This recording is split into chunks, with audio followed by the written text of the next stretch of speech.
Welcome to the June 2026 edition of This Month in Payroll. I'm Claire Soccio, National Leader of PwC's Workforce Practice. In this month's edition, we will focus on three key topics: the Fair Work Commission's annual wage review, guidance about the ATO's approach to STP penalties, and the long-awaited go-live for Payday Superannuation.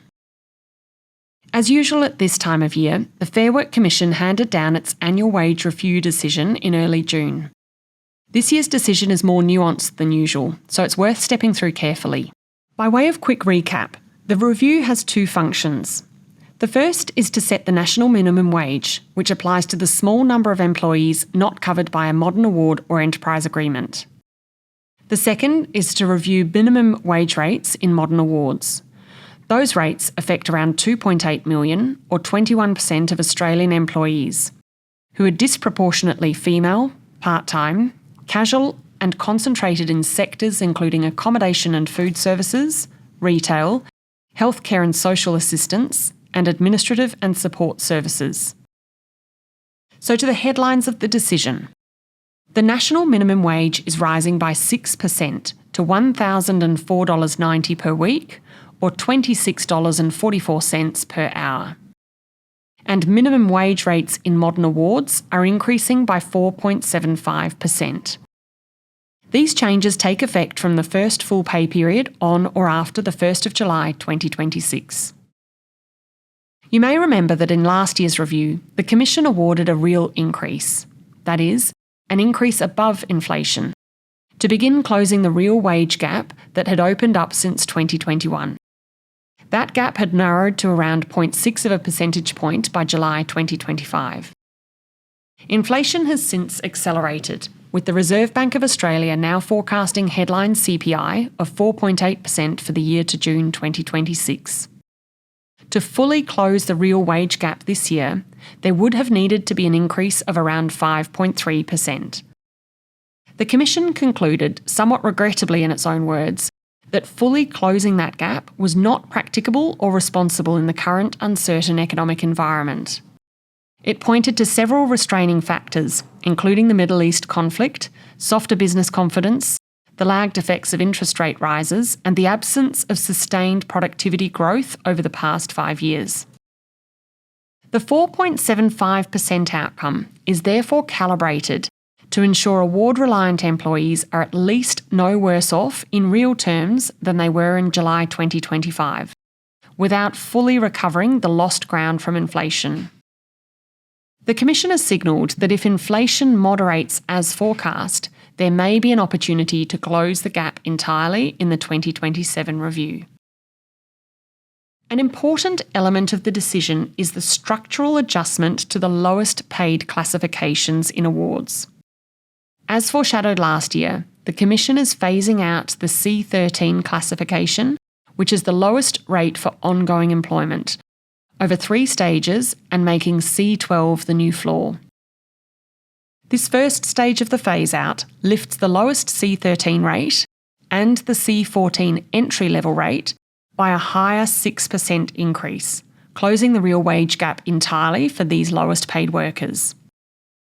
So in summary, for award rates, the C14 rate, which is for up to the first 6 months of entry-level employment, becomes $978.10 per week or $25.74 per hour. The C13 rate, which is the lowest rate for ongoing employment, is now equivalent to the national minimum wage at $1,004.90 per week or $26.44 per hour. And all other award rates increase by 4.75%. The Commission again treated gender equality as central. It is continuing award reviews to eliminate the gender pay gap among award-reliant employees. In addition, the Priority Awards Review addressing gender-based undervaluation is now substantially complete, with those adjustments applying in addition to this year's outcome. Employers should consider the impacts and necessary actions flowing from this decision, such as updating rates and documenting testing and approvals for these new award and national minimum wage rates, monitoring the C13 and C14 structural adjustments carefully, This is more than a flat 4.75% uplift for those lowest paid classifications, and payroll configuration must reflect the additional adjustment for these rates. Reviewing annualised salary arrangements to confirm any buffer above award entitlements remains sufficient after the increase. And checking enterprise agreement and contracts that reference underlying award rates to ensure base rates remain at or above the new minimums. Now to the ATO's draft guidance on single-touch payroll compliance. Earlier this year, the ATO released Draft Practice Statement PSLA 2026 D2, setting out how it intends to administer penalties where entities fail to comply with STP reporting obligations. The penalties themselves are not new, but this is the first published guidance on how ATO staff should apply them. Published externally in the interests of transparency, it does give employers a clear view of the ATO's intended approach. So why does this matter? The practice statement makes clear that the ATO views timely and accurate STP reporting as critical, not only for the tax and superannuation systems, but also for other government programs, including Social Security administered by Services Australia, employment programs, and ABS statistics. Reporting errors can have serious consequences for employees, including incorrect tax treatment, superannuation errors, and impacts on Social Security payments. The draft statement outlines a structured 5-step process for ATO officers when raising penalties, determining the penalty type, considering whether the law protects the employer, calculating the penalty amount, considering remission, and issuing written notice. There are 2 types of penalties covered. The first is for failing to lodge STP reporting in the approved form by the due date, including late lodgement for lodging in the wrong form. The second is for making false or misleading statements in STP reporting. One critical point for large employers is that penalties apply at an individual payee level. If a failure impacts multiple employees, for example a system issue causes incorrect reporting across the workforce, a separate penalty can apply for each affected employee. The draft includes an example of a large withholder with 5,000 employees facing an initial penalty liability of more than $41 million before remission. Helpfully, there are protections. For example, the ATO will consider whether an entity took reasonable care, including its governance arrangements and compliance assurance processes. There are grace periods that allow entities to correct false or misleading statements within prescribed timeframes without attracting a penalty.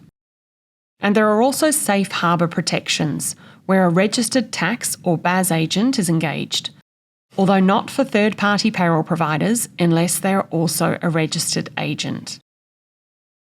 The draft practice statement also sets out a 4-step remission process, considering the entity's attempt to comply, compliance history, other mitigating or exacerbating factors, and whether the outcome is fair, just, and proportionate. So what should employers be doing? With Payday Super taking much of the attention, this is a useful reminder to stay focused on broader payroll reporting accuracy. At a minimum, review STP reporting processes and controls to ensure lodgement is in the current approved form and on time. Understand error correction processes and test whether issues can be identified and remediated within the applicable grace periods. And lastly, consider current governance arrangements and confirm who is accountable for accurate reporting. The draft practice statement makes clear that the ATO expects a higher standard of care from entities with greater sophistication, resources, and experience. We will continue to monitor finalisation of the practice statement and will highlight if any significant changes are made when it is issued in final form. Lastly, to a topic that needs no introduction, Payday Super. We've covered many aspects of this significant change over the past couple of years, including governance disciplines, entitlement and operational changes, transitional provisions, and the shift to a more real-time compliance environment. It would be remiss of us not to touch on this topic again, given go live from 1 July. Today we'll discuss how to treat superannuation paid on amounts that are not qualifying earnings. And in light of the STP penalties we just discussed, how to avoid an unwelcome data mismatch with the ATO. Let me start with the maximum contribution base, or MCB.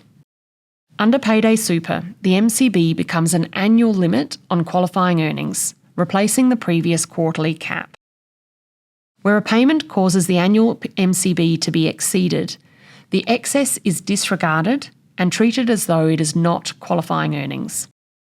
If an earlier payment has already taken an employee over the MCB for the year, further qualifying earnings are treated as nil for SG purposes. Systems therefore need to track the cap on a cumulative annual basis. The second, more nuanced area is superannuation paid on amounts that are not qualifying earnings.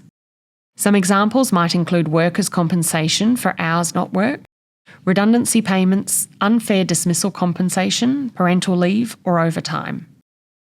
Although there's no statutory obligation to pay super guarantee on these amounts, employers may be required to contribute super on this broader base under the terms of an award, enterprise agreement, or company policy. Under Payday Super, employers must report both qualifying earnings and the super liability for STP purposes. Previously, only one or the other was required.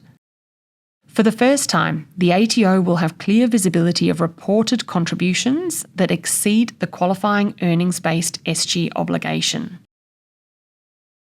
To ensure systems and processes distinguish and report these contributions accurately, payroll systems should identify qualifying earnings precisely and ensure systems calculate the statutory SG liability only on those amounts. Configure and track additional employer contributions on non-qualifying earnings, including those mandated by an industrial agreement or policy, and report them as additional employer contributions, not SG contributions. Confirm STP2 mapping is correct. Finally, consider reportable employer superannuation contribution or RESC implications. Contributions above the mandated SG minimum, where the employee has influenced the amount, may be RESC and need to be reported accordingly. Any unexplained mismatch might attract compliance attention, even where payments are made on time. It's therefore worth ensuring systems clearly distinguish the statutory SG obligation from other superannuation contributions.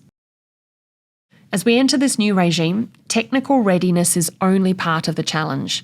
Successful transition also depends on close alignment and clear accountabilities across impacted internal and external stakeholders, who will need recognition and support through these critical early months. Before we wrap up, a quick mention of our next Workforce Leaders Forum, Navigating Sustained Compliance, on Tuesday the 4th of August. Embedding compliance into everyday operations raises practical questions about governance, monitoring and assurance, the role of technology, and keeping pace with evolving regulator expectations. To explore this topic, we're delighted to be joined by two senior leaders from the Fair Work Ombudsman, Phoebe Nicholas, Executive Director of the Legal Enforcement Branch, and Sally McLeod, Director of Enforcement. This practical session will cover what good ongoing compliance looks like, the common pitfalls the regulator continues to see, what gives the FWO confidence that employees are being paid correctly, and how employers can demonstrate credibility and compliance over time. You can register to watch live or on demand via the link in your covering email or on our website. And that's it for our June edition of This Month in Payroll.